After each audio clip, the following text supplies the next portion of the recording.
In January 2024, Panay Island experienced a massive blackout due to power failure under the National Grid Corporation of the Philippines.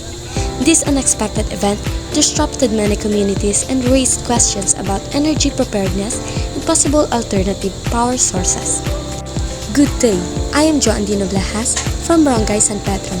In this interview, I asked one of our barangay officials about how the January 2024 NGCP Panay blackout affected our community, how prepared our barangay was, and her thoughts on alternative energy sources. Good afternoon, I am Jo Andino Blahas from ICCC.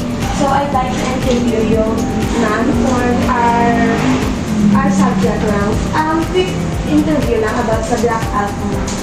So pwede mo ma-introduce yourself? Ilonggo lang. Pwede ka. Ako sa Manila Beverly, President sa Barangay San Pedro Haro, na 3 years na Oo, nakakapagsalita. Pwede ko mamangkot. Tapos, yung mga na ipa-clear ko lang yung mo position dito sa barangay. Pag-alam mo na barangay. Barangay San Pedro Haro, Barangay Secretary ako. Okay, thank you. So, ma-start na kita mo.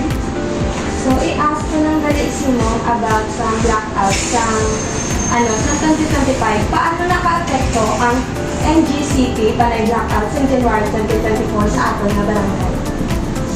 Actually, ang brownout na turang naman na sa ato, depende naman kung malista. Balik ka nagkaman ng simwar kung ilang oras ng blackout.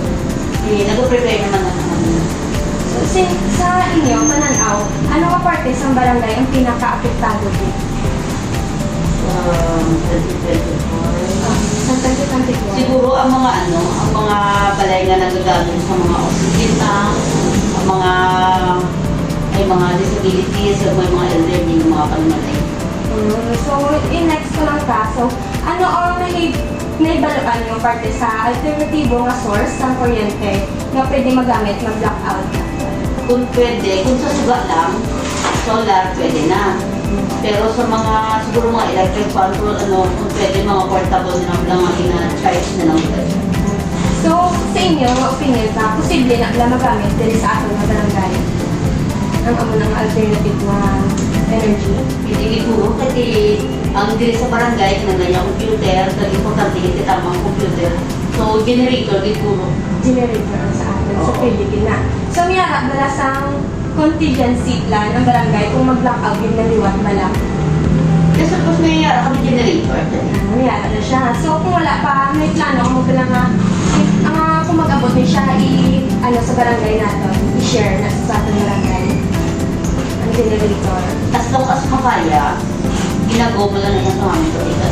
So, ang next mga question is, prepared na bala sa next nga matabo na? Kung matabo, tuliwat ang kapila kung adlaw, kapila ng panay, masyado prepared ang atong barangay sa mga situation niyo.